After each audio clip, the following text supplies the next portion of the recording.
Hello বন্ধুরা, সবাই কেমন আছো? আশা করি সবাই অনেক ভালো আছো। আমিও অনেক ভালো আছি। তো কদিন থেকে একটু কাজের চাপ বেড়ে গেছে, তাই তোমাদেরকে সময় দিতে পারছি না। তো দেখো, কালকে আমরা এক জায়গায় গোসনচারে গিয়েছিলাম, তো গড়সঞ্চারে আর কি। তো মানে এখানে ওই যে দেখায় নিচে টাইলস লাগাইল, তো ওইটি আর কি আমার বর্মশাইয়ে লাগাইছেন, বুঝছো।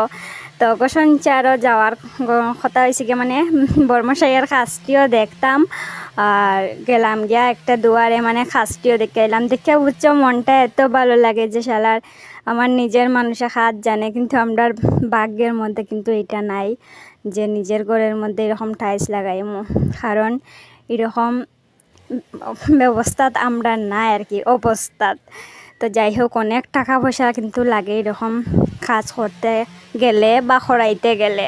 অনেক অনেক টাকা পয়সা দরকার। তো কত জায়গা তো গেছি, বুঝছো, কিন্তু ওই জায়গার মধ্যে গিয়া, মানে তারা বাড়ির গিয়া সবটি ঘর দেখে আমার এত ভালো লাগছে। সবটি ঘর ওই বিল্ডিং আর সব দিকে ওই মানে টাইলস টুইজ লাগাইল আর খুব সুন্দর হয় আর কি। তো দেখো, আমরা সবাই মিলে খাওয়ানো বই গেছি আর বর্তমানে প্রসাদ দেওয়া চলে আর কি। তো ওখানে আমরা তালে তালে প্রসাদ দেওয়া চলে আর প্রসাদ খাইয়া তারপরে আবার বাড়ি যাইম গিয়া। তো একটা ছোট্ট ভিডিও আর গোটটা ভালো করিয়া তোমরা সাথে শেয়ার করতে পারছি না, কারণ সন্ধ্যা হয়ে যার বাড়ি যাইতাম মিতালি।